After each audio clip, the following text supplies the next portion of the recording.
Committee Room 29. Sound.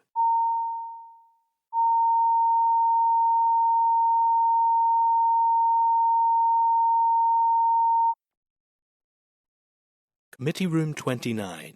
Sound.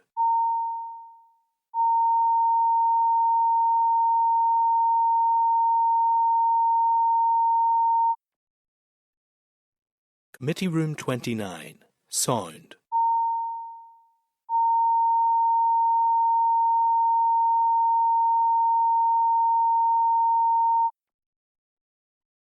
Committee Room 29. Sound.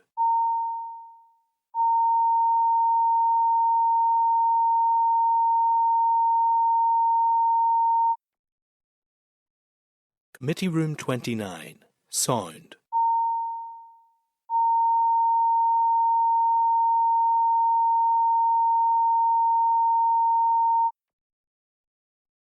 Committee Room 29. Sound.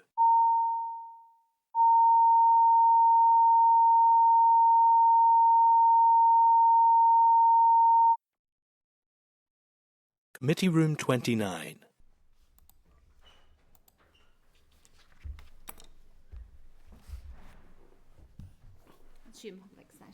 Okay, thank you. Thank you, members, and good morning. We do have quorum, and I now call our meeting to order. I'd like to welcome all members to this meeting of the Committee for Communities. I'd like to remind everyone in the public gallery that mobile phones must be turned off. Mobile tablet devices can, however, be used through a Wi-Fi connection, and all devices should be muted. Password details are available in the gallery for anyone wanting to connect to the Assembly's Wi-Fi network, and no recordings or photographs may be taken. Can I also remind members about the protocols regarding the use of electronic devices? Please switch all mobile devices to airplane mode and activate Wi-Fi connection. Please use tablet devices discreetly in a way which does not interfere with proceedings, and be aware of the cameras when using tablet devices. And I would also remind members again about the sensitivity of the microphones. Finally, members, I'd remind you of your responsibility to declare any interest in any of the items under discussion today. So I will declare that I own a property which is privately rented in light of some of the briefings that are coming through later. Andy? Yeah, Chair, likewise, private sector landlord and also chairperson of the all-party group on fuel poverty. Yeah, thank you, Andy. Okay, members, no other interest. I'll move on then to apologies. So, Clerk, can I check with you, please? Kelly Armstrong and Sean Mulholland. Okay, yeah. Thank you. Okay, members, item 2 then, Chair's business. So at page 5 there's a memo from the Clerk in relation to the event for the NI Deaf community that the committee will hold here on 27th of June, immediately after what will be a shorter meeting to accommodate that. As you can see from the memo, this is going to be a significant event for the committee and for the Assembly, with over 70 people currently confirmed to attend, and I would encourage as many members as possible to attend. If you're content, could we go ahead and send a notification inviting all MLAs to attend the event? Should they be available? Members content with that? Yep. Thank you. Do members have any other comments or queries in relation to that they wish to make at this point? No, thank you. Members, then, I don't know if any of you were able to watch Sunday Politics at the weekend on the interview with Gary Lightbody in relation to support for the arts here. He described the funding to the arts as short-sighted and said that spending is much less per head of population on the arts here than in any of the other neighbouring jurisdictions, including across the water and in the south. The department has acknowledged that funding to the Arts Council has decreased in real terms by 30% over the last decade. I think this is concerning, and I do feel that the arts and culture are of significant importance. I attended an event, and I think some of the rest of you might have been at it, in the Long Gallery recently, where Crack Theatre Company from Killeisland, a group of young people, wrote and produced and directed a play around the arts, and they actually used touched upon an awful lot of art forms, including drama, poetry, dance, and other elements of it. Gary Lightbody described the arts as bringing joy to our life, and as a other vital service for society and for our communities. It brings emotional benefits, opportunities to connect with others, as well as a financial dividend. If you look at Game of Thrones, Dairy Girls, so It is an issue that I have touched upon before. I'm very conscious within a very, very crowded department that this is a very important area and one that we should not allow to slip off the agenda. And I would like to create space for the sector to talk to the committee. So I would ask if members would be in agreement that we invite Gary Lightbody to a meeting in the autumn to discuss how we can collectively examine the issue further. Would members be content? Yep, thank you. A final item then of Chair's business I'd just like to touch upon was an issue that was raised with me this week by the Commissioner for Older People's Office. It's in relation to the looming demographic issue of dealing with an ageing population. Specifically in relation to this committee, there will be lots of issues, but pensions will be one significant area that they are flagging up. So I would just maybe ask members to access that report and have a look at it. I think it's something that we do need to be aware of and something that we do need to come back to in relation to future planning for that ageing population and the challenges that will pose. Chair, what was that report again? It's the company report. I'll maybe send it to the clerk and I'll get it circulated out to everyone just because I think it's of real interest to this committee. It's obviously of interest to other committees around health issues and other issues, but there are significant pensions and issues like that within it as well. So I'll ask the clerk to send it around everyone. So thanks for that, members. Moving on to item 3, which is draft minutes. So I refer you to the draft minutes from the meetings on both 13th of June, which are page 10 of the meeting pack. Are members content to agree the minutes of 13th June as drafted? Agreed. Thank you, members. Matters arising then, there are at page 20 there's a reply from the Gambling Commission to the committee queries in regarding its relation in its remit here in the North. The reply states that with the exception of the National Lottery, gambling activity in the North is a devolved issue regulated under the Betting, Gaming, Lotteries and Amusements NI Order 1985. There is no provision for licensing online gambling in that legislation. However, under Section 5 of the Gambling, Licensing and Advertising Act 2014, online operators who wish to advertise their services in the North must hold a licence from the Gambling Commission. The Commission's jurisdiction also extends to the North under Section 5 of the Gambling, Licensing and Advertising Act 2014 in respect of the offence of advertising unlicensed remote gambling. Members, I think once again this reply actually demonstrates how much we're lagging behind other jurisdictions when it comes to gambling legislation, particularly when it comes to online gambling. I am aware that the Institute of Public Health has published research which expresses serious concerns about the gambling behaviours of young people. That, coupled with the fact that there is no independent oversight of online activities, I would be gravely concerned that regulation of gambling here is not modernising or keeping up with how gambling activities are developing and the harm that they potentially cause. So, would members be content we write again to the Department to ask for an update in relation to work on the ongoing work that we know is happening in relation to the gambling regulation for a time frame for the codes of practice we've been told about, and whether there is still a build team in place around that gambling legislation. Members content? Lisa? Would it be appropriate to chair that maybe we should invite representatives from the APG in gambling maybe to present to this committee, because I know they're dealing too with exactly the same issue. Yeah.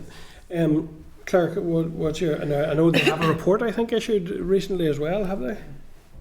Yeah, we can ask for the report and for them to provide a summary of it. Yeah, do that in the first instance. Yeah. Members agreed with that? Thank you. Members, then at page 22 there's a reply from the Department of Finance to our queries on the Pensions Extension of Enrolment Automatic Enrolment Bill. The committee had asked if any assessment had been made as to the potential cost to the public purse of extending automatic pension enrolment to younger workers in the public sector. The reply states that there are no cost implications to the public purse of extending these automatic pension enrolment to younger workers with the introduction of the bill. So do members have any comments or are content to note that correspondence? Noted. Thank you.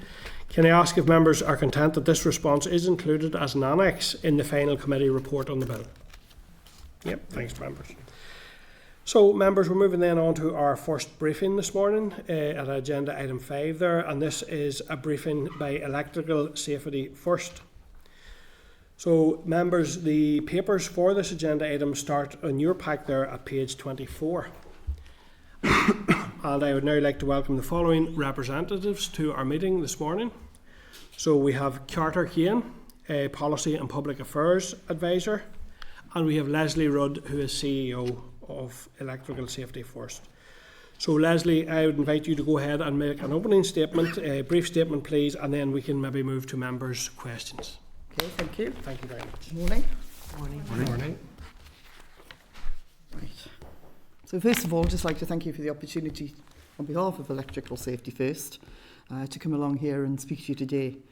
So we're a charity dedicated to reducing deaths caused by electricity right across the UK. We work closely with legislators, policymakers, the electrical industry, manufacturers, retailers and consumer safety organisations. And we try to enhance safety regulations and standards. And our activities also include a lot of media and digital campaigns to educate consumers on how to stay safe in their homes. So electricity is increasingly powering our lives. Our homes now contain more electrical appliances than ever as technology develops. So do more electrical appliances. Things such as e-bikes and e-scooters, which people are now charging in their homes. And our homes are also now increasingly workplaces due to hybrid working. It's therefore more important than ever that our homes are electrically safe. In Northern Ireland, 58% of accidental house fires are caused by electricity. This costs public services around £47 million annually. So enhancing electrical safety is crucial for protecting lives and also for reducing public expense. And we have a fragmented regulatory landscape and a lack of comprehensive housing data, which leaves many households at increased electrical risk, especially given our older housing stock and our ageing population. So just as cars require MOT checks, our homes really need consistent electrical safety inspections. Significant progress has been made in the private rented sector through the Private Tenancies Act, where electrical safety regulations are being developed. We recommend implementing a uniform 5-year inspection cycle conducted by qualified and competent electricians to address any identified dangers promptly. And we also recommend that this standard apply equally across both private and social rented sectors. The owner-occupied sector is also another issue.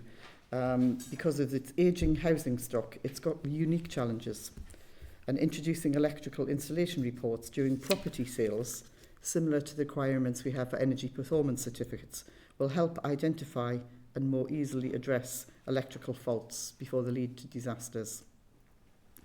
These reports could offer transparency to buyers about the electrical safety of the home they intend to buy. Additionally, high-rise buildings, which are classified as higher risk due to the catastrophic potential of fires, require uniform safety regulations to protect all residents equally.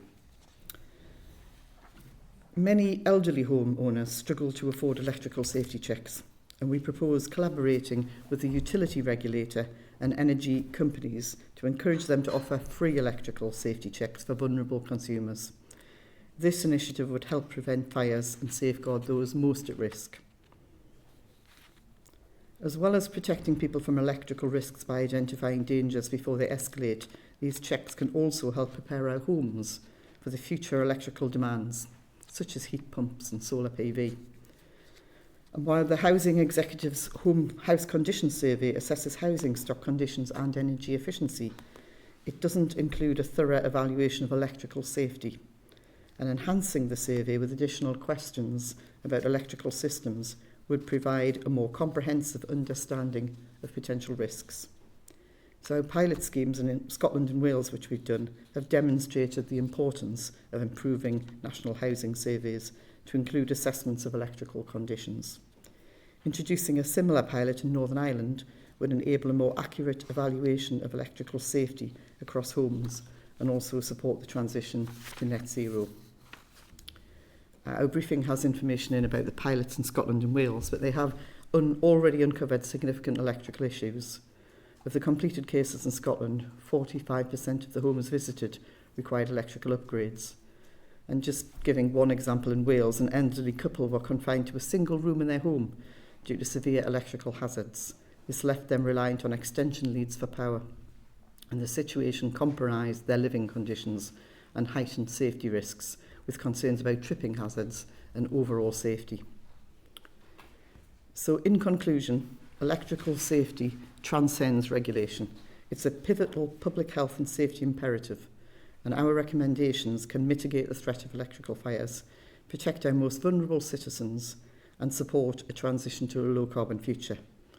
We would really welcome collaboration with the committee to advance these initiatives, protect people from electrical dangers, and ultimately save lives. Thank you.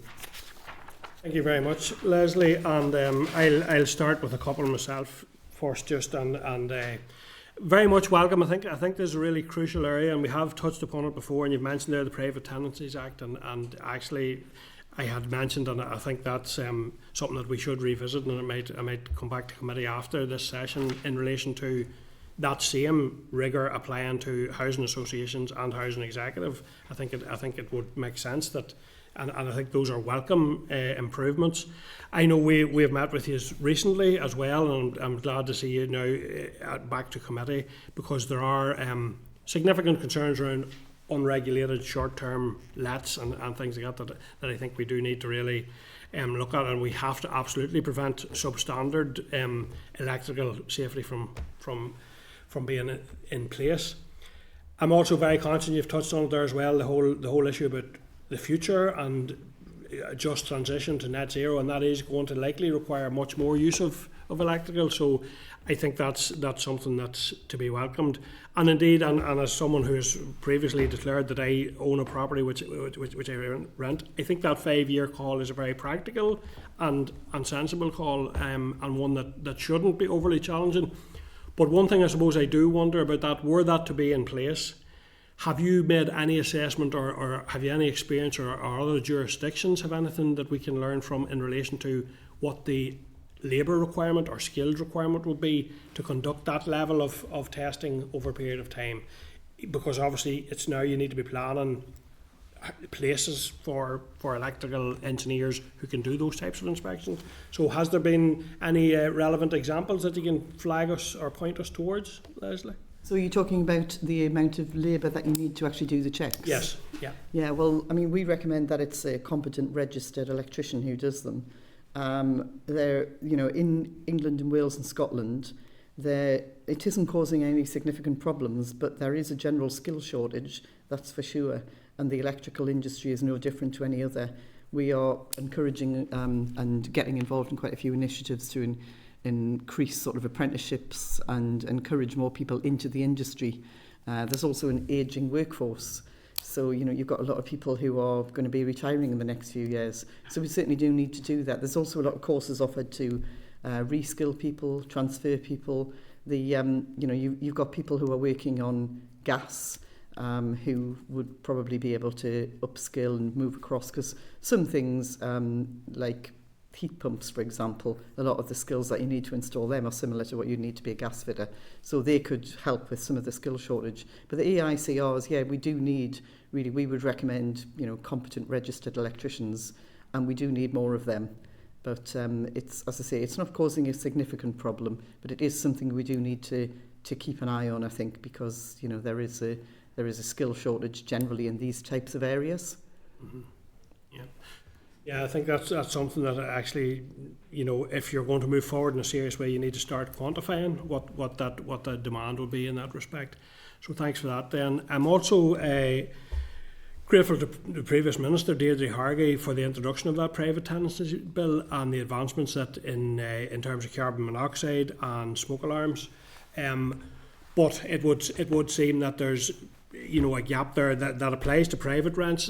To me, that should apply across the sector. It should include housing executive, social housing associations. What would your thoughts be in relation to that? Absolutely agree, and that's what's happening elsewhere in the UK. It's applying across all the sectors, all the rented sectors. I don't think there's any reason at all why social renters should be worse off than private renters.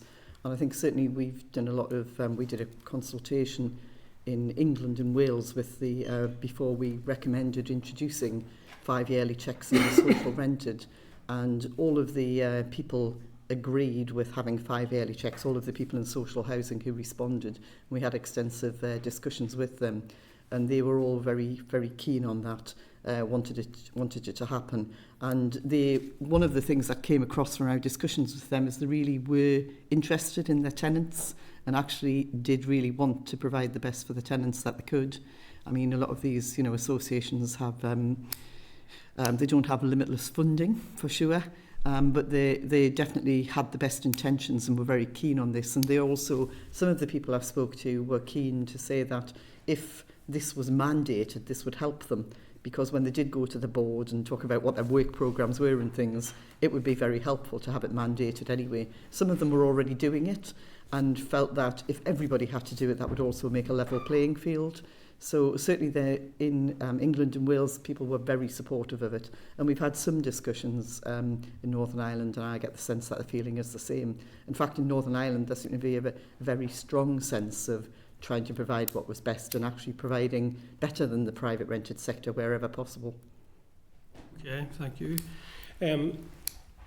Issue of chargers, we hear anecdotally that they're responsible for a lot of house fires. First of all, is that true? Is that a concern? But also, is there anything going on at a regulatory in terms of manufacturing? Is there anything going on in terms of safety to, if those are creating a significant problem, that the design or whatever is occurring there is addressed at a manufacturing level? Is there anything in the pipeline in that sense? Well, I spent 2 days last week with a guy called Scott Pedden who'd lost his family, his partner and 2 children in a house fire in Cambridge, and it was a year since that had happened. And this was, his Sunday was his first Father's Day without being a father. And he did lots of interviews. We were live on BBC Breakfast, and we did lots of other interviews as well with him. And he was charging an e-bike in his property, and that's what led to the death of his partner and 2 children. And that he had replaced the battery because his battery had been stolen on his e-bike, and he replaced it. He did that online, went on online website, online marketplace. And what happens is when you have either some of the products that are coming out the market are substandard. So you talk about manufacturing. So some of them are substandard, and then of course they can get damaged as well. And the other thing is the chargers, because if you buy from a reputable manufacturer and the product is safe and you use their charger, then it should be okay, although you should never charge in somewhere where you wouldn't be able to exit the building if there was a problem. But the problem that we have is manufacturers can self-certify the products are safe. So what we've been calling for is third-party independent certification of those products, so before they come onto the market, and also standards for things like chargers and conversion kits, because some people actually are converting normal bikes to e-bikes. So we drafted a report called Battery Breakdown, and it's got about 30 recommendations in it actually, but we've been dealing with we were dealing with the government before the election. There was going to be a bill laid in Parliament actually. It wasn't by the government, it was by a member of the Labour Party. That was going to be laid in June, and because of the election, it's now obviously fallen. But we did have lots and lots of people supporting that. Fire services, companies, consumer organisations like Which and things. So it's got a lot of support, and we're hoping that we can resurrect that when we get a new government in the UK. But one of the things that is really important is awareness as well, which is why we're going on things like BBC Breakfast and trying to stop people, trying to advise them where to buy from, and also how to charge safely and things like that. Because if the charger isn't compatible, then it can overcharge and go into something called thermal runaway. And the fires are ferocious. I mean, Scott, a year later, he was in a coma for 4 weeks. A year later, he's still got severe scarring on his lungs because they produce toxic fumes. And also, he's still on crutches because he escaped by jumping out a window and did a lot of damage that way as well. So, there's lots that could be done, and we are working with the UK government on that. I think the product safety isn't devolved, is it? So it's the UK government would be needing to get to do something about that, and we are working very hard with a lot of support from industry. Okay, thank you. So thanks for that. I'll go to members then. So if Brian and Ciara at this point. Brian, go ahead, please. Okay, thank you, Chair, and thank you, Leslie. And I met a couple of weeks ago with Carter and Wayne. That was a helpful briefing I got in advance, and I saw the interview with Scott on Breakfast News, which I think was last week. And it certainly was harrowing, and the tragic loss of his partner and 2 young children as a result of an unsafe battery exploding where he'd left it charging overnight. And I can understand people do that. We all will at times leave things on overnight, but the particular danger of those batteries if they're not regulated. So a lot of what I heard in my previous briefing, what you presented today, makes sense for 5-yearly electrical checks. We all just take electricity for granted and we assume it's going to be safe.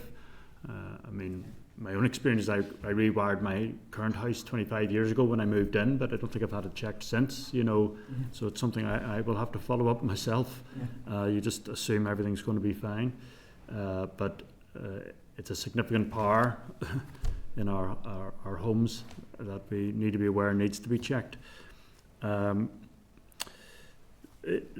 a few questions. I think at my previous meeting you were saying that secondary regulation will be required, I think, for this matter, and the department has drafted, so we certainly will check that up at our end, but if you could just clarify your understanding of what regulation is needed. You can Carter's over this, so... Right, okay, but I'll just run through my questions. So, and I know you've said about private landlords, particular responsibility in private landlords, but also social landlords, but also for owner-occupiers as well. I think you're recommending it should be done every 10 years. In terms of when owner-occupier houses are being sold, so whether it's just down to the quantity surveyor, but if you can clarify what is the legal position about the inspection of the electrics, so if you sell a private house, if you've had any structural changes to the house, I mean, generally it'll be checked if that has gone through building control, the local council. So is there any, what is the situation regarding the checking of electrical? Is it just down to the quantity surveyor to check that? Is that a legal requirement? And regarding the lithium-ion batteries, as I say, linked to 13 deaths in the UK in 1 year, I think you told me, and it's a stark danger and a new danger. What is it you're proposing regarding those? Maybe do the private tenancy. Private tenants. So I'll give an update on the Private Tenancies Act. So as you mentioned, they require secondary regulations for the electrical safety aspect. So I believe the part of it is already come before the committee on the smoke detectors and things, so that's already passed. So from our conversations with the department, we've been working quite closely with them on it, and we believe that they've completed the drafting of the regulations and they're hoping to bring them to the committee at some point after summer, depending on time, but those have been getting worked on in the background, so they should hopefully be in place by the end of 2024 is what I believe they're hoping. Okay, thank you. I can pass it to you for Okay. So the next question was about the situation when you sell a house. I mean, as you say, there, we have to have surveys for houses. They're usually for mortgages, really, aren't they? I know that people do have. I mean, I know my daughter bought a house recently, and the surveyor that did the house did, some very superficial, I think, checks of the electrics. What they would normally do is, if they thought there was a problem, they would perhaps highlight that you needed to get someone to check it, but there isn't any particular requirement. And what we want is a requirement. You now have to have an energy performance certificate to show the energy performance of your property. And whilst that's really important, what we're talking about here with electrics is really could be very dangerous. You could be buying a really unsafe property that you're going to move your family into. So and we think the sale of a house is a useful sort of trigger. It's when you're having things like this done, and the seller would have to get this done. And then, you know, I know if you had, obviously a house sale can drop through, but if the seller's got that, they can use that for the next person that comes along that wants to buy it as well. So it shouldn't be too onerous from a cost point of view. And clearly, you know, when you're selling a house, it's already quite these things are quite costly, but they're quite disruptive. But this is a good time, we feel, to do one of these checks, because certainly you don't want to be moving into a property that's got hidden dangers. And the problem with electricity, as I think we've said before, is it can be quite hidden, can't it? You know, what's behind the walls, the wiring's behind the walls. I mean, I worked in the gas industry for quite a long time, and people are much more conscious of safety to do with gas. They're also conscious of, I mean, there's been a lot of pushback on hydrogen, for example, from consumers recently, because they're worried about hydrogen from a safety point of view. But electricity rarely gets mentioned when we're talking about safety. So I think it's really important that we do something with electricity as well. It's every bit as dangerous if it's not checked properly and it's not correctly installed. So yeah, I think, and I don't think it would be too much to ask, really. Having seen recently, as I say, my daughter buying a house, the things you have to do to have an electrical inspection report is not very much effort. And typically, how much would that cost? They say about £150 to £200. Okay, so it's not a huge cost. No, and of course, you know, in you know, a gas safe check, for example, has to be done every year. But we're talking about these being done every 5 years, or being done when you sell a house. So, you know, it's not very much if you thought about it annually. Yeah. No, as I say, you're right. If you've like taken a wall down or removed the chimney, that would all be checked when you. Yes. When you. Yes. I mean, it is, you know, any sort of thing. I mean, we got ours checked when we were doing some alterations in our kitchen a few years ago. And probably only because I had started working in electrical safety first, to be honest, you know, because I was very conscious of gas because I'd worked in the gas industry, but I hadn't really appreciated so much the electricity. And it was a good time to be doing it when people are in your house doing some work to get them to do that as well. So I took the opportunity to do it then, and the cost wasn't very significant compared to the costs of everything else. You know, it didn't add much to the cost. Okay. Sorry, lithium-ion batteries as well. Yeah. Just one more thing. So, third-party certification testing of manufacture. Well, that's one of the things we're calling for. So, at the moment, you can manufacture one of these products and put it on the market, and you can just certify that it's safe. That isn't the case with fireworks or heavy machinery. They have to have third-party independent certification, and we're calling for that to be mandated for these products as well. These are every bit as dangerous as a firework. A lithium-ion battery that you'd have on an e-bike includes the same TNT as 6 grenades. So, you know, you wouldn't want 6 grenades charging under your stairs if it hadn't been, well, you wouldn't want it anyway. But, you know, we need these products to be safety checked.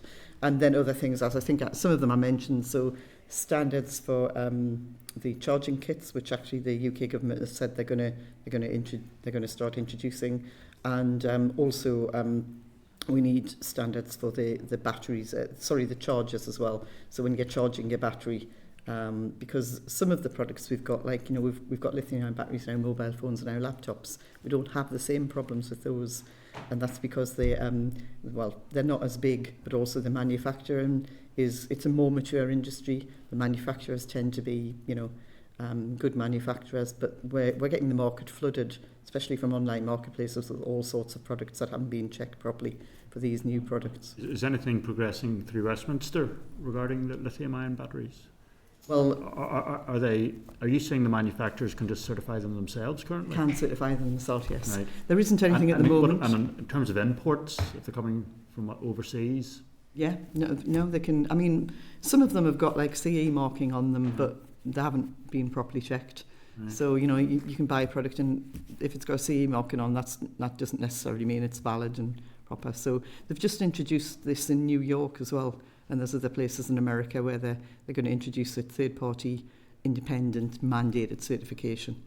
Are you saying the CE marking could be fake? Is that what you're saying? Yeah, right. It can be, yeah. Okay. Yeah. And online marketplaces, shopping on online marketplaces is making this just really prolific now, because, you know, they're not actually, the online marketplace themselves haven't got any responsibility for the products they're selling. They're just putting you in touch with somebody. They could be anywhere and they could be selling you anything. Okay. Sure. Thank you, Brian. Sure. Thank you, Leslie and Carter. I really, really appreciate it. I have to commend the work that you actually do. And also, I'd like to thank Carter and Wayne coming along to yourselves and meeting with us last week to have a more detailed conversation. A couple of areas. Obviously, in your report, you had mentioned that the housing executive are shifting from every 10 years to 5 years. I'd be interested to know, did they explore kind of where they're at on that? And likewise, housing associations, it's best practice that they do it every 5 years. Have you any clarity or information as to how that's been done, implemented? Is there any information or evidence available for that? Because it is critically important. It needs to happen across all tenures.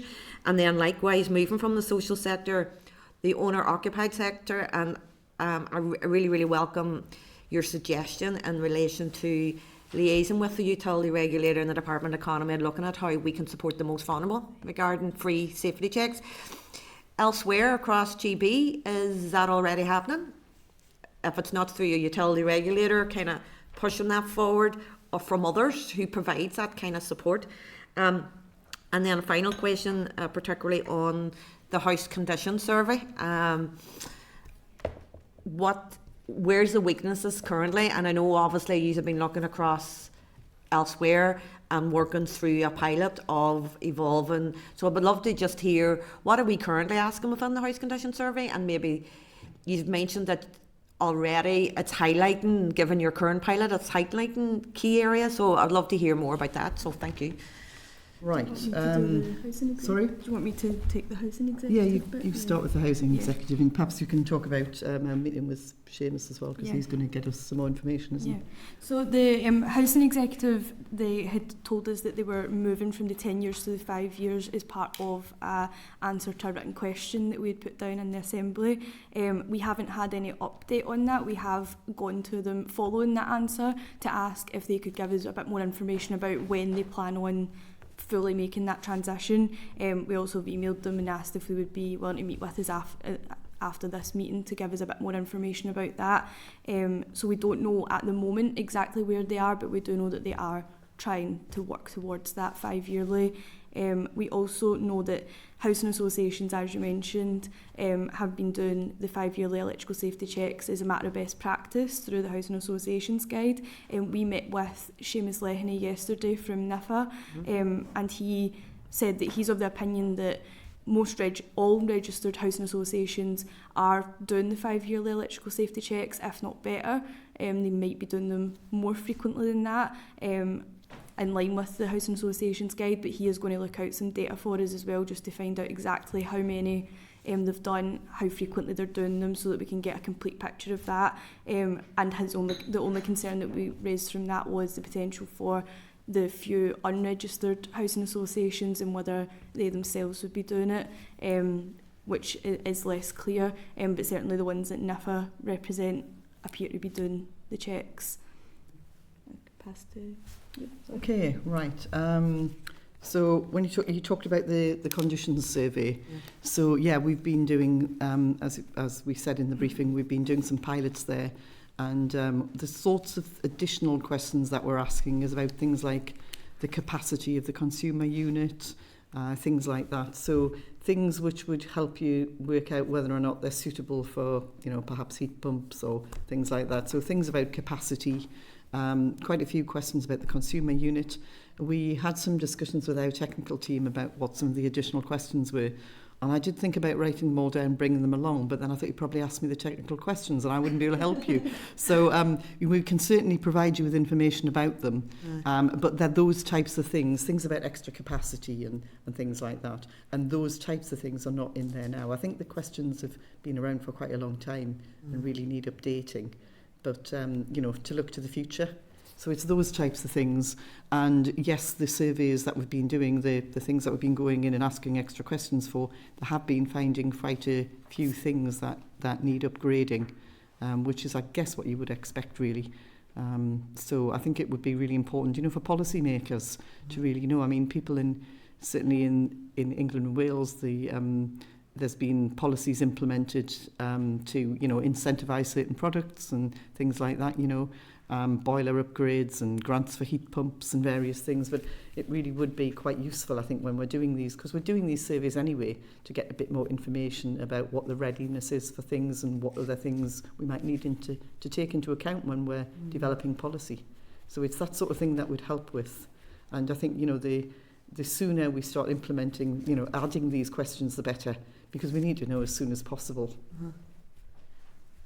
And just on the, obviously as a homeowner, and obviously we have a large percentage of homeowners, it's never something that generally is on an individual's radar. What is the capacity of their home? Particularly now, as you mentioned earlier in your speech, like I have 2 sons work from home with 2 laptops each, with mobile phones, so all that there. And then obviously if you are going to change, upgrade to a heat pump and go electric car, where we really need to get the grasp of within our, across all 10 years, where we at to be moving forward in net zero. So it is probably critical information.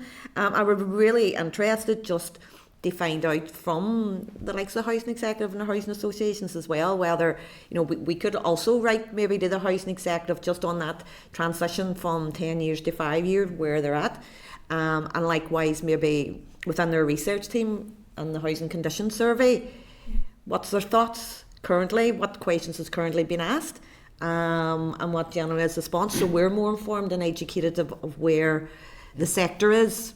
Well, we can certainly supply you with the additional questions. Well, that would be excellent. As I say, Carter and I had a conversation with one of our colleagues, David Powell, who's one of our electrical installation engineers, and he was telling me various questions that they were asking.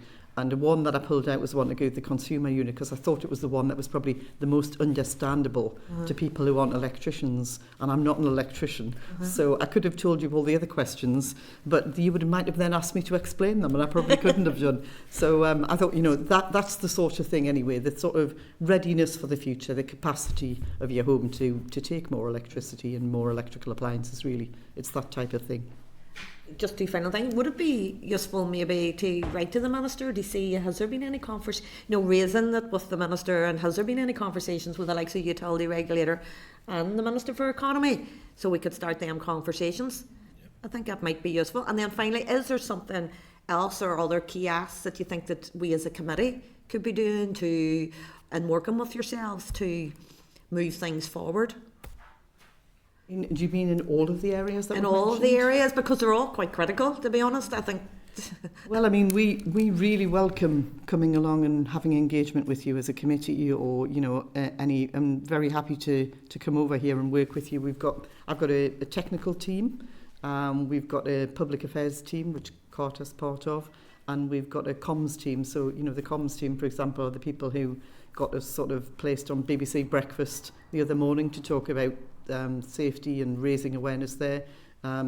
The people like Carter are the ones who've been developing legislation for to be laid, the one that we were going to have laid on the 6th of June actually, until Rishi Sunak called an election.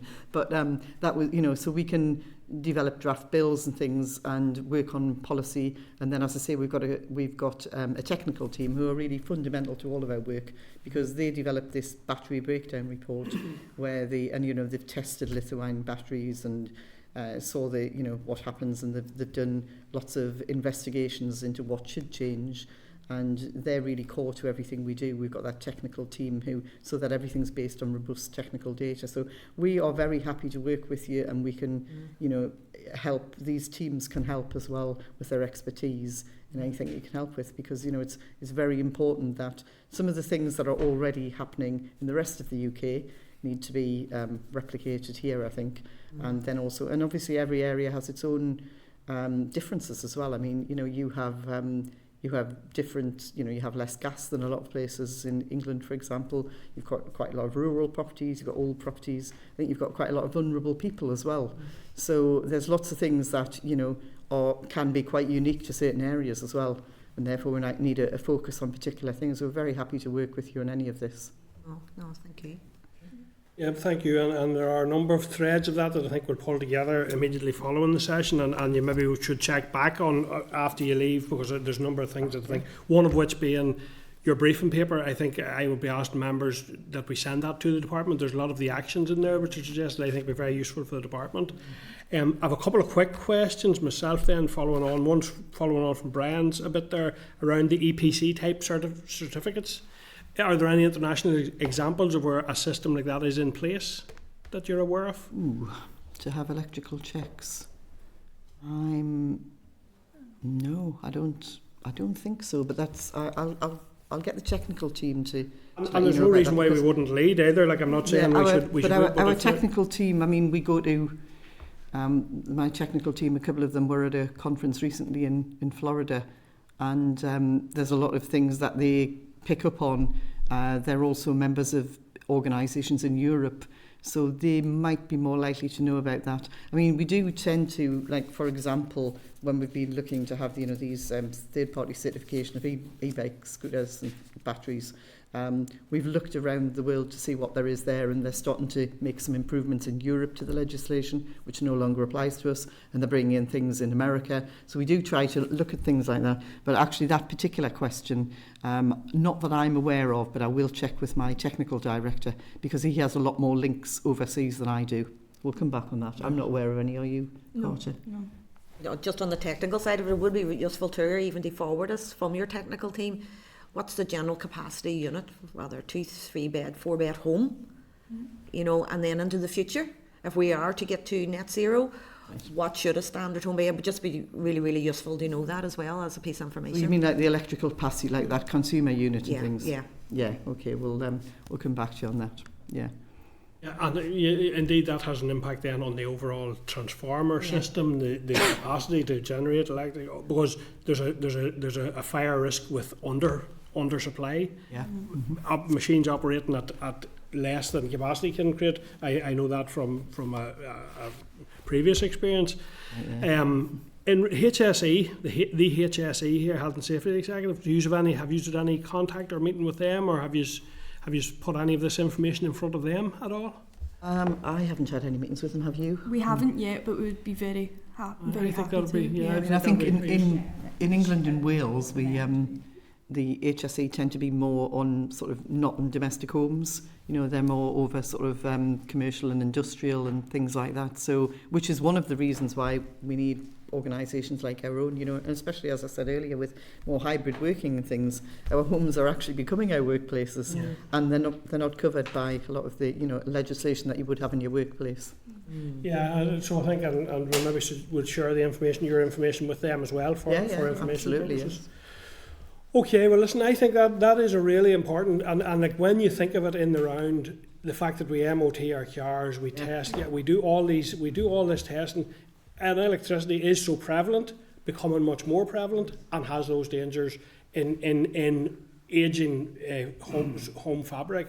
So I think that it's an important area, and I'm really glad you have came here and shared that information with us. I have to say, I'm the safety guy in our house. I'm the person who plugs out heaters and closes doors and things like that.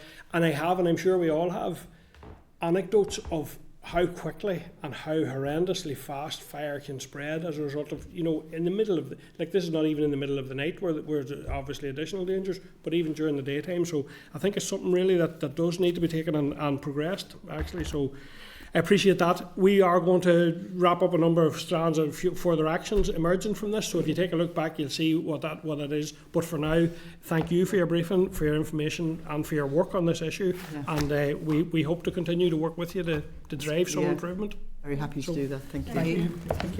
Thank you very much. So, members, there's a few things there I think that I've mentioned there already, and members I think indicated agreement that we send the electrical safety first briefing to both the department and the HSE.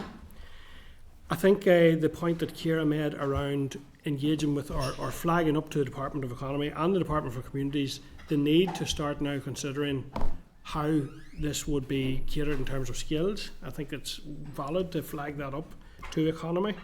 And potentially the regulator, I think you were suggesting utility as well. regulator, particularly for vulnerable people, homeowners. Ask about ongoing work. Yep. Seek a response. Yep.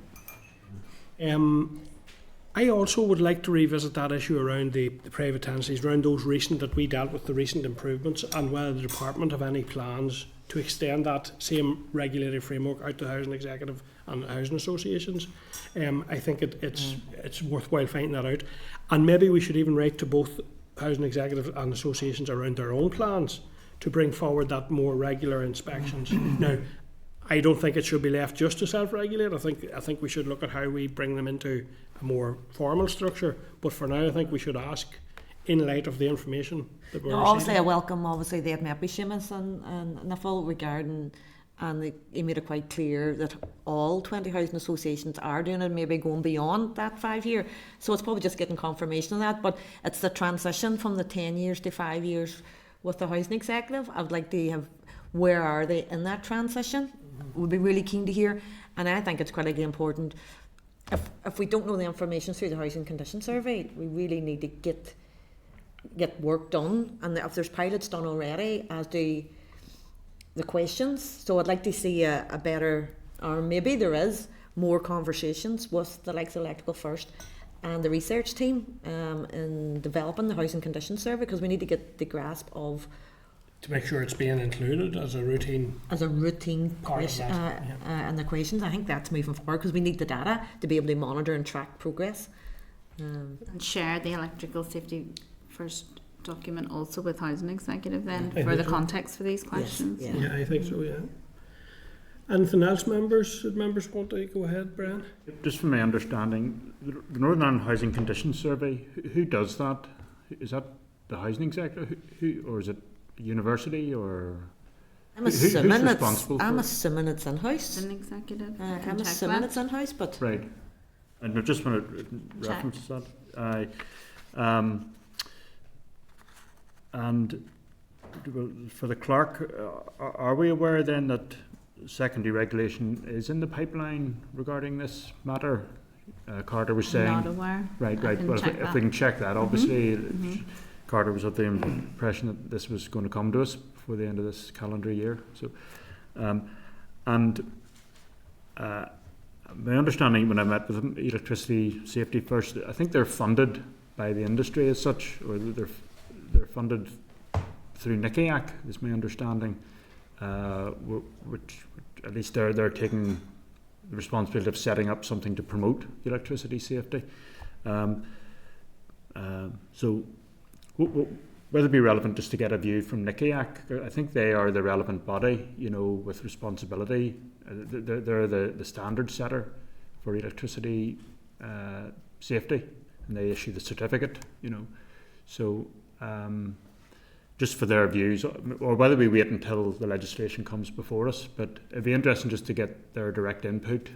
I think ESF is obviously a UK-wide body, so whether it's different bodies are funding it, but I just think NICIAC will have a role in this, if you know who I mean, the electricity regulation body. Asking them for it. Well, whether we wait until the stage where regulation is coming forward, I just think they're a relevant body that should be part of this. They're the ones that actually issue the certificates. Okay, so we can ask what their involvement is in the development Well, of yes, the secondary it'd do no harm legislation? just to bring them into this conversation. Ask them in writing to provide us with how they interact in this space at present, and what plans there may be. I understand. Okay, thank you. Okay, members content with that? Yeah, good session, actually important session in one way. I think we need to, make sure we keep an eye on as we track through this mandate as a committee, to see can we continue to keep those improvements moving forward. So thanks for that. Moving on then, item 2, or agenda item 6 here really is then our briefing by Renters' Voice. So the papers for this agenda item start at page 32, members, of your pack there. And I'd now like to welcome the following representatives to the meeting this morning. So we have, first of all, Andrew Lamour, a Renters' Voice member. Hi, Andrew. We also have, I think, Jennifer Miller. Hiya. And Christine Crossan, I believe, as well. Christine Crossan, who is the Participation and Policy Officer. Hi, Christine.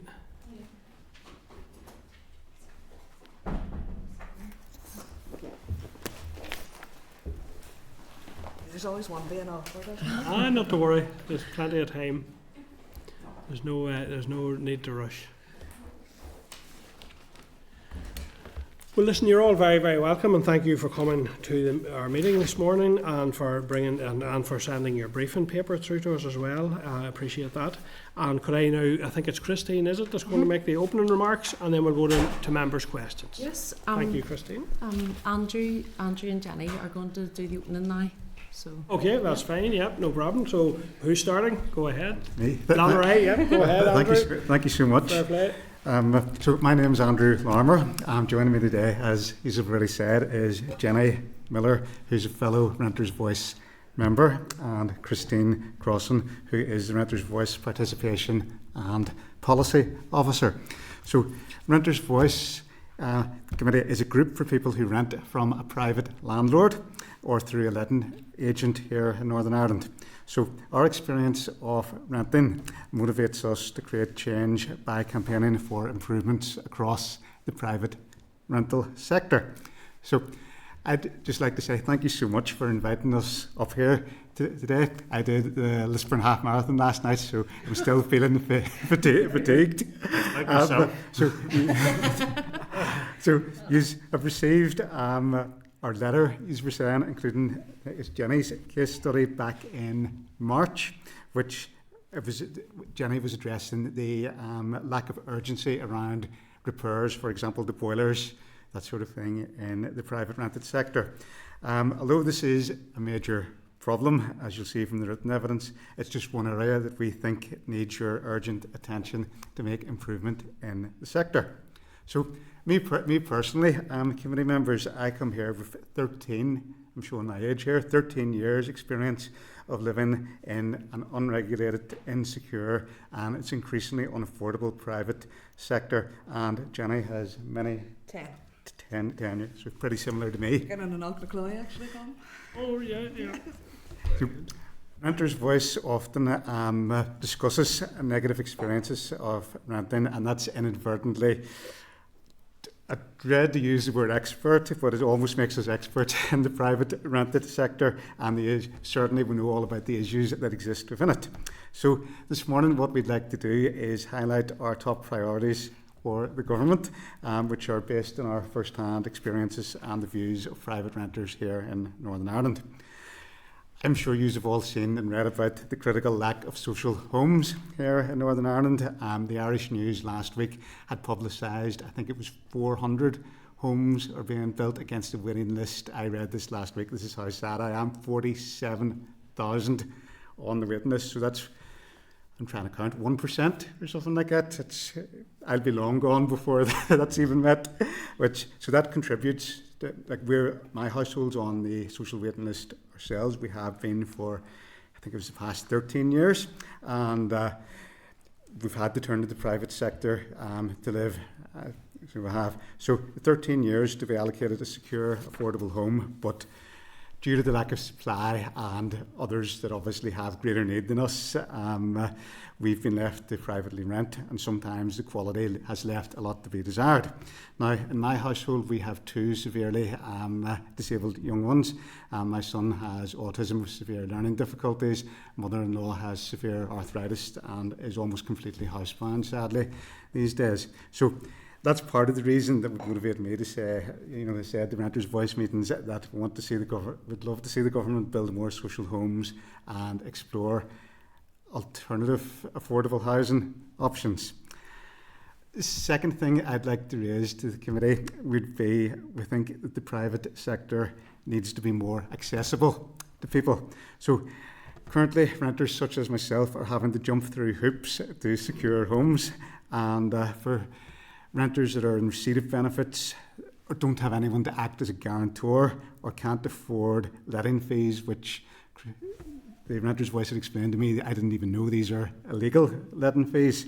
In my own case, in January, February, it was a digital administration fee, I think is what they called it. The chance, if you don't have a guarantor, the chance of finding a suitable home of good, like of pretty good quality that the loved ones need and deserve, it's pretty low. So Renters Voice would like landlords and letting agents dare I even ask, banned from requiring guarantors or excluding renters in receipt of benefits. And we would like to see the law clarified and an absolute ban on letting fees, such as digital administration fees, for example, legislated for in Northern Ireland. I think it's over. Okay. Thank you. That's over to Jenny, please. I apologise. I am a little bit through today. I've just come off a very long night shift in a crash facility, hostels, but I deemed this of sufficient importance to forgo a little bit of sleep. So, Renters' Voice, we see firsthand how increased demand on this sector, as well as the ever increasing cost of living, is significantly affecting affordability. Our members, including myself, we're paying over 40% of our income on rent, which means we're using money for other essentials such as food, energy, school activities, everything to cover our rent. And this is why Renters' Voice, we want to see our government to stabilise rents and increase the local housing allowance rate to cover the bottom 50% of market rates rather than the bottom 30% as what it covers at the moment. But besides wanting a home that we can afford to live in, we want a home that we can feel secure in. I, myself, you've seen my case study, I have had no heating or hot water from the gas boiler from November. This is end of June. That's 8 months by my dodgy maths. I delayed contacting Environmental Health about my broken boiler because I am afraid of my landlord issuing a retaliatory eviction notice, which means I have been living without hot water over the winter period. We do have the immersion heater. It's very expensive to run. So this is why Renters' Voice want more security for renters just within the repairs. Environmental Health did visit my home in February, and only yesterday have they issued a warning to the landlord, a notice for repairs. We've already accessed the affordable warmth grant. It's sitting there ready to go, and the landlord still is refusing repairs. So I'm fully expecting a notice to quit when my tenancy ends. It's completely unjust, it's completely unfair, but that is the reality of what we are facing. And this is why we want to see the Department for Communities ban no-fault evictions and introduce indefinite tenancies, which can only be ended in certain verified circumstances. My ongoing experience with my boiler also highlights the need for homes which are fit for purpose.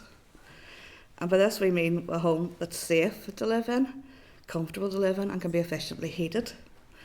And this is why Renters' Voice want improved fitness standards, particularly around thermal comfort and repairs. And lastly, renters want to feel safe when they're dealing with their landlord or letting agent. We know of a renter who currently feels really unsafe every week. It's in your constituency actually, when the landlord appears late in the evening unannounced to collect the rent in cash. This renter does not speak really good English or much English at all, and so she struggles to communicate with the landlord. On one occasion, she witnessed him urinate in her garden late at night before using his master key to let himself into her home and demand the rent. This unprofessional and frightening behaviour for anybody, let alone someone who's very vulnerable. It's not a one-off. We hear stories like this time and time and time again, and certainly my service users could come and tell you as many stories again. And we would like to see the department to introduce compulsory landlord and letting agent licensing, as well as professional training for landlords and letting agents. So, whilst each priority is distinct and it presents its own unique difficulties for renters, in our experience with Renters' Voice, they're all interconnected. We see a power dynamic between landlords and renters, and it's unbalanced and it's in favour of the landlord. Landlords will swear blind that this is completely untrue, but this is what we see, this is what we know. This is actually the subject of my master's dissertation. We believe this dynamic is influenced by a critical shortage of social homes, and we've come right back again to the provision of housing, and it's placed greater importance and demand on the private rented sector.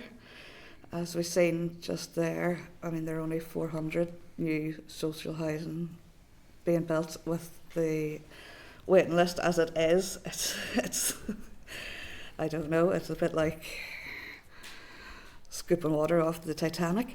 As well as increasing rents, this allows landlords to have their pick of tenants. The exclusion of so many, especially vulnerable people, for victims of domestic violence, people who have been homeless, people without a guarantor, people with assistance dogs. There's no provision in rents for an assistance animal or guide dog or hearing dog. Landlord could just turn around and say, no, that's it, not a chance.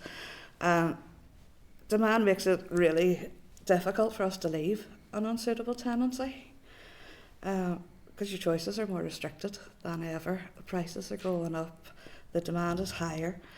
Renters' Voice knows that landlords are aware of this. They are very well aware of this. And we have collectively experienced landlords who exploit this power by increasing our rents. I mean, my rent went up in February despite the lack of repairs in the home. It's unbelievable. They refuse to carry out affairs and they threaten eviction when we try to raise these issues. And for all of these reasons, we're really urgently calling for the government to take action to address our priority issues so that private renters in Northern Ireland can access safe, secure and affordable homes. Thank you. Thank you very much, and that is very interesting. And I have to say, I read your briefing paper with keen interest, right? And some of those examples were absolutely horrendous. Andrew, in relation to your mention there of expertise, I absolutely take both of you and anyone coming as experts by experience, and that is valid as any other expertise and something that we should absolutely listen to. I do also want to commend yourself, Christine, in terms of participation and in terms of widening out that participation. It's really good to see people with direct knowledge here in front of the committee, and that's great. I absolutely agree. All of the issues you identify ring a chord, and they strike that chord repeatedly. I mean, in terms of what you're describing there as security and all that, in something that you are paying a huge amount of money for. I mean, it's not like, and that's almost insult on top of injury in some senses. And I recognise in our constituency, as in many other constituencies, the level that rents have now got to, the lack of housing. Andrew, you mentioned very critically, and something that I've been interested in since I became an MLA, is that area of lack of provision of properly suitable housing for people with disabilities. I mean, even getting bungalows built in some of the housing associations is a battle. So these are massively important issues. I have one maybe quick question, then I'll go to members, just given time. But one thing I'm curious about as you're talking there, so when renters come to you, and it's hard to know where you go when there's a challenge or a difficulty, and I mean that's disgraceful, that example that you have flagged up with that landlord coming repeatedly late at night, all of that, just not acceptable in anybody's language. So if anybody else did that, it would be regarded as a criminal offence. The landlord would be lifted. So we need, like, even ordinary human instinct should tell you that's wrong, never mind, but clearly we need better regulation and better enforcement. But where do renters go? Like, obviously if they come to you, but where do you go on their behalf? Who takes responsibility for these types of issues when they arise currently? That's kind of the predicament we're in, and that's where Renters' Voice come in terms of there's a gap in protection with renters, and so when they come, for example, that woman who we spoke to in Dungannon with the landlord coming to the property collect case, a renting case, that you can actually go and you can report that landlord to environmental health, but the renter doesn't want to, and that's the position we're in. So many renters, there is certain areas that you can go down, and but you can't actually use those because of the insecurity of tenure, and it keeps coming back to that. If Wade says you can report that as harassment to environmental health, and she says, but I don't want to lose my home because it's close to the factory that she works in, and there's not much more properties in the area that you can afford. So for us, it's kind of like that's where Renters' Voice come in, because we say to those, if you can't go down the route, then we'll change that law that actually makes you feel more secure. So that's what Renters' Voice is all about. Renters' Voice is about trying to change the law so that we can go back to those renters and say, well, now you can report them to environmental health because there's security of tenure. No fault evictions don't exist. So that's the area that Renters' Voice really operate in, and try and we push it with policy and legislative change. Obviously, you can advise the same advice that Housing Rights would give. If it's like a specific issue that the tenant wants to take up, we would direct to Housing Rights for further advice. But usually it comes down to the renter not wanting to because over security reasons, or just so that's where we come into it. And I do think that's out of balance. I think the balance is wrong, and that's something that we do need to look at. I was very pleased also to see the reference to the East Timor, and because I come across that difficulty all the time. I'm very struck. I raised in Chair's business around the whole issue of an ageing population here, and we have young working age families willing to come here and contribute their labour, their skills, all of that, and the first thing they meet is a challenge as to how they can get a foot in through a door, even just in terms of shelter, never mind all the insecurity that flows from that. So I'm glad to see that, and I would very much endorse your work in that respect. In our constituency, it's particularly important given how many people we are lucky to have coming in to work in our economy, to take part in our social life and the whole life and fabric of our area. It's hugely enriched, but we need to crack this nut of providing housing. And like you, I think we are deeply concerned around the issue that we heard here recently around the 400 homes, so that lack of supply is underpinning and driving a lot of that. So listen, thank you for that. I'm going to go to members then. I have Ciara first and then Melissa. So Lana, Ciara, Liddell. I suppose first and foremost, Andrew, fair play to you doing the half marathon coming on today. And so really, really appreciate it. And Jennifer, working through the night and then coming in, and obviously Christine as well. To be honest, I'm absolutely in awe of yourselves and particularly Renters' Voice. Because your stories today, I think all of us, I private rented with a young family in my early days. As a student, I private rented, and a lot of what you mentioned today resonated with myself and many of the constituents that come through my door. In particular, that fear. I have constituents who did not want me as an MLA to contact the estate agent or the landlord, so I had to email her exactly what to ask. So it was because it was the fear in raising the issues that they may lose their tenancy or be asked to go elsewhere, and there was no home. So I absolutely get it. I do understand we have some fantastic landlords as well.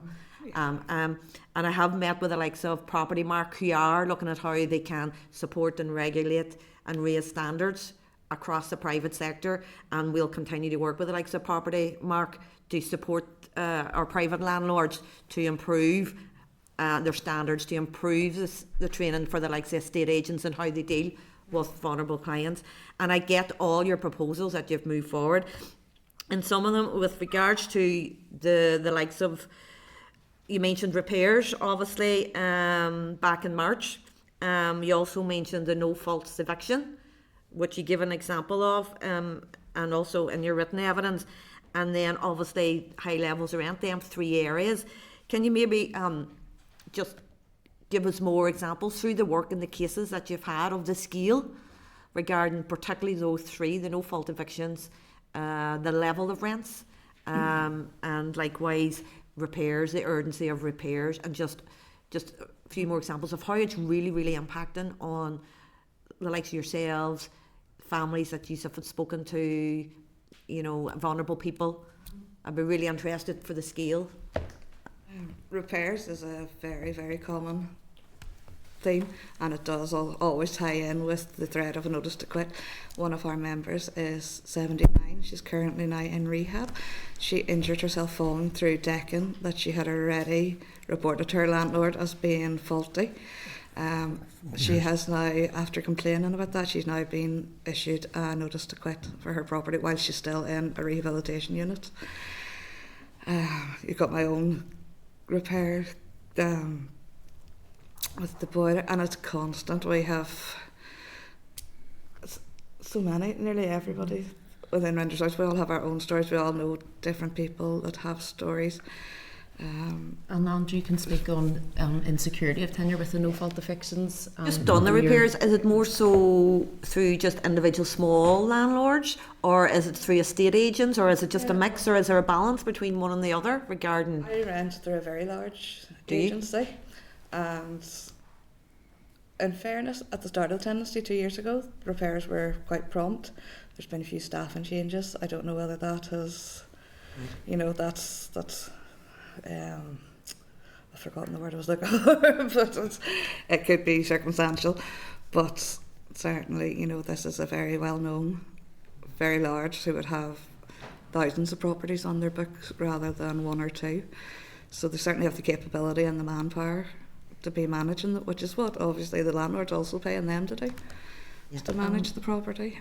With the woman who has the issue with the decking, her landlord is one landlord, and they currently live in Australia and have been renting out the property for the last 17 years, so they're what we would call an absent landlord, and that's the issue with where that repair issue was reported 4 years ago.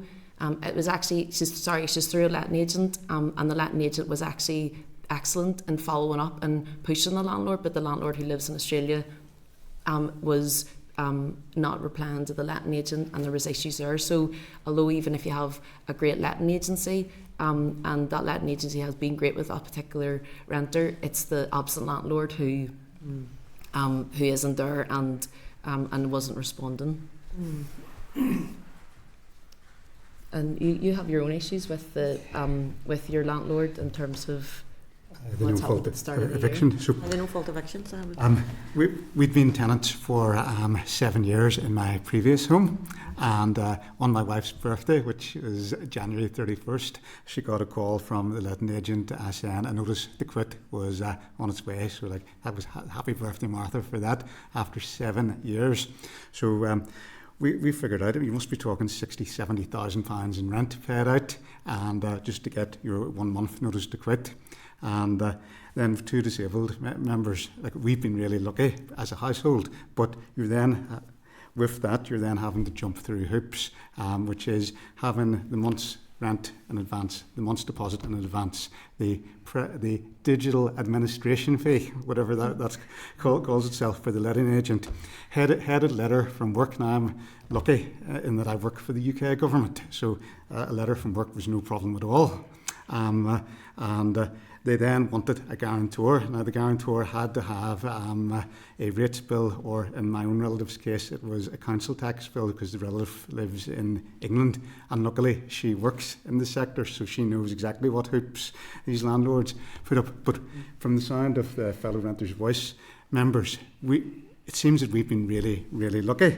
And I was the other thing as well with the no-fault eviction, landlord has, because we've been lucky, we've moved right across the road, so we've been able to watch what's happened to our former home, because it's drafty, it's musty, I would say it's a money pit, to be honest. And what has happened is, I think the landlord booted us out, and what's been moved in, I think it's been some sort of emergency accommodation for the housing executive. So as a family, families are being put up against, the government body which would have almost unlimited funds. So emergency accommodation, I was even saying to Christine anecdotally that these people might have escaped hell on earth, and if I was writing it, I would love them to live in our street. That's really good. But from a selfish point of view, we've been booted out, and we're up against, because the landlord's able to obviously to get more money, less repairs, not having to do anything as emergency accommodation from a housing executive. And I think it's quite alarming. Yeah. What's really quite alarming, and I'm wondering to what scale that is. You're seeing it more and more. Is it this one-off isolation, given the huge demand that? I've no hesitation in naming Mears as being. Yeah. But I think it's important to say, as Andrew said, these people have come through hell on earth to get to this place, and we're not. Of course, we don't want any direction put on the people who are ended up putting on those. It's actually the landlords. It's the focus on the landlord who's going after a more lucrative deal, and who families can't compete with that deal. And then also, as Andrew said, there were so many issues with his home that the landlord refused to repair, and then when they moved out, people have moved in and there's been no work done in that house, so it's the landlord refusing to carry out repairs and then moving more vulnerable people in to those situations. And then obviously I get the rent, and obviously your recommendation you want to keep it at that 10%, and you says you're paying 40%. Yeah. You know, how... I mean, I'm fortunate that I have a full-time job, but it's still really tough. I'm also a student. I have 3 children, 2 of which are students. One's about to start high school, so she's not cheap. She's not. Mine is I would be working 3 out of 4 weeks to pay the private rent. So if I wasn't in a household, that would be impossible. Just one final one, because it's one that I'm really, really keen to really drill down on, is the use of letting fees. And you mentioned the digital registration. Can you maybe just explore the other range of kind of fees that are still currently be charged, which shouldn't be charged, because we don't have legislation to ban letting fees? So only the fees that were included in that judgment fall under the scope at the moment. And although, to be fair, a lot of the pre-tenancy fees are covered in that, but not mid-tenancy fees are covered, or else a holding deposit. So, for example, when we carried out that research, one of the estate agents was asking for a £200 holding fee. So, which is non-refundable. And that was basically them to say we will hold the property until you sign the lease. But given that there's such bad practice happening in the sector, you can't really guarantee that you're going to get that £200 back. And so the actual legislation we would like to see would be mid-tenancy fees for things like inspection fees. We've seen in contracts and letting agents charging the tenant to come around and inspect the tenancy mid-contract, and different issues. So it's like any fees that happen, and that was an area that we couldn't really get to with our research, because obviously we were like acting as potential tenants, so we couldn't then start asking for what fees do you charge mid-tenancy, because it would have looked too obvious.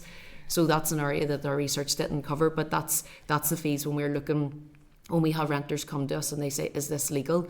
I've been charged £25 for different fees, or a change of name fee was one of them. So, for example, in a case where there's a couple and then the couple have broke up for what there's been a relationship breakdown, and then there's a huge fee to change the name on the tenancy, and those are all basically carried out by admin, it would be basically mid-tenancy fees and the holding deposit, and we would like clarity over, because this legislation is based purely on the case study or the case law. We would like legislation that actually specifically bans even pre-tenancy fees. That's your application fees, your administration fees, your credit check fees. And credit check fees is a grey area, because a lot of the agencies are saying they'll get a third party to carry out the credit check fee. So they're saying that party charges us £35 anyway. But in Scotland, they've done an absolute ban. They've banned the even credit check fees, which for us would be really important, because given the affordability issues in the sector, it's in excess of, when you're going to apply for a property, the last thing you want to do is fork out £35 for a credit check fee, then to be told your credit rating's too low, move on to another property and you're down £35, and that's repeated for how many properties you're applying for. It would be useful if you've got any research that you currently have. I know you've done Yes. previous research to forward to the committee if that's possible. We're really, really interested to. Thank you. So Thank I you. have a few other members. Time is pressing on, so I'd ask members to be as brief as they can with their questions, please. And I have Melissa, Brian, and then Morris. We have your hand on screen as well, so we'll come to you in that order. So Melissa, Lanneray, Liddahall. You're all very welcome. Jennifer, just a couple of times you referred there to your members. How does a person become a member of the Renters' Voice? We have an email address, and Christine has a lovely public phone number. You give us a shout. How did you? I got in touch actually just as the pandemic was hitting, and I was stuck inside for what I thought was going to be 6 weeks. And it was a sponsored Facebook survey from Housing Rights on renting in the pandemic. I agreed then to sign up to the the mailing list, and from that I decided, got really nosy, so joined with that. But sometimes people come through word of mouth. We do a lot. So Christine does a lot of outward engagement with other groups, such as we have Disability Action with us today.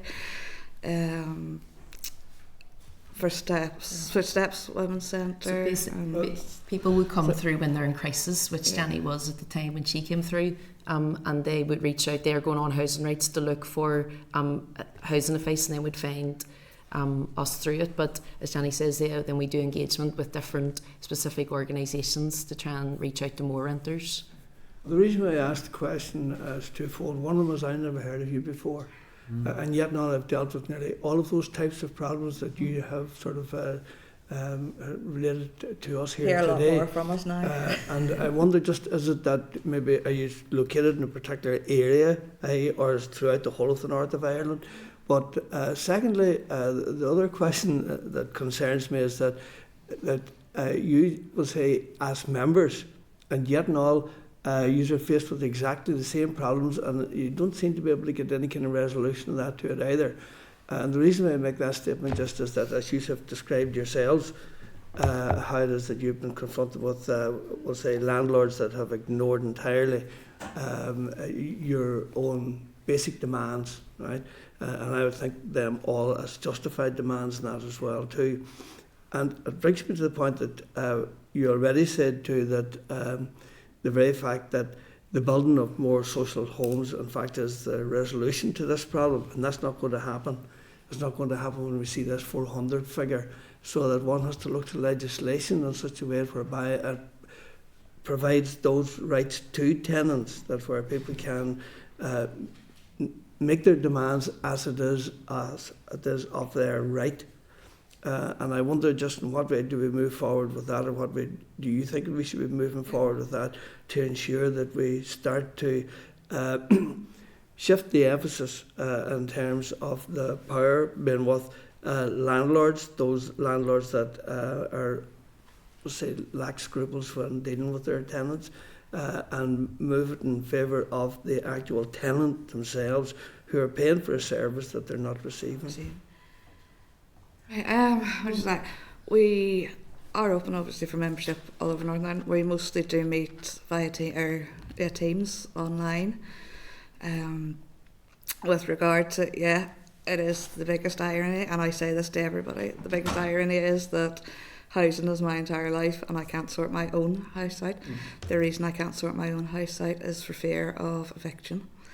If that was legislated for, and repairs were legislated for properly, and accessibility for in terms of like disabled adaptations or just whatever is needed, if we can do that collectively, and if the And that's what Renters' Voice is. Like Renters' Voice, that it's a group to empower, because there is that power imbalance, and if that needs to shift, or if social homes aren't going to be, we can't meet the demand, then that's what Renters' Voice is about. It's about empowering every day, like it's empowering renters to actually come to the committee and provide evidence. It's the reply to consultations, and that's what.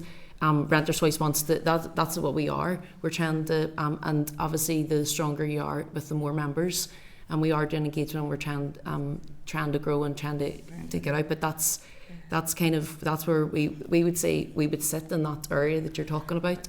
That we want to, because by empowering more renters to actually feel that they can speak up and that they can say, well, actually we would like this, and we can participate in different areas. That will then shift, because then the focus is on renters rather than landlords or anyone or organisations. It's actually on the renter.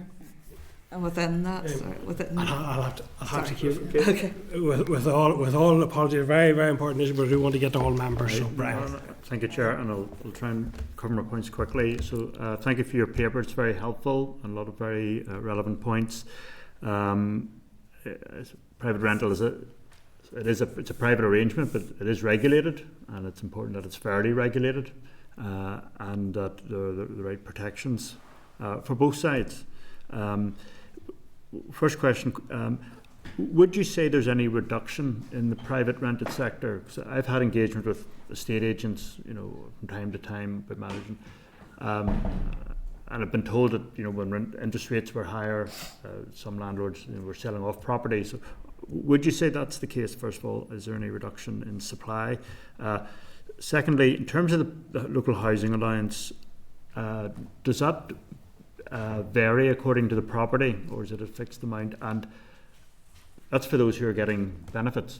To those that are just purely paying the rent fully themselves and not receiving any benefit, is there any cap to what rent can be charged, or is it just an open free market? At present, there's no cap for Yeah. either, for whether you're in receipt of benefits or whether you're paying from your wages. So there's no agency will say my this- rent could be, say, £600 this month, and maybe next month my tenancy renews and it could be 1,200.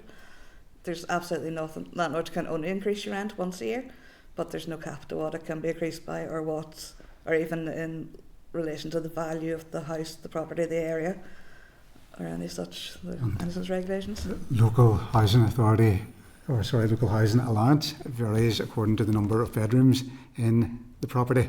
Yes. And there's a gap. I think that's the best way to describe it. There always seems to be a gap between the market rate and what that housing allowance would allow you to pay. But somebody's on benefits, Mm-hmm. The landlord can just charge as much as they want above local 100%. housing rate. Absolutely right. And Yes. can put somebody under pressure to move out if they think they can get more off somebody else. Correct. Yeah. Yes.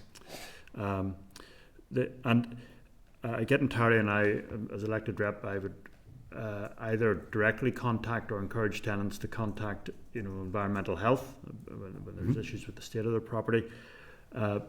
So just clarifying that there is actually, but there's no inspection process that is done as a routine. It's only if somebody contacts environmental health. Complaint. And I get what you're saying about Even tenants not wanting to upset at their that, landlord. Or heating by law, the minimum legal standard is 1 electric plug socket in one room and a 2-bar electric heater.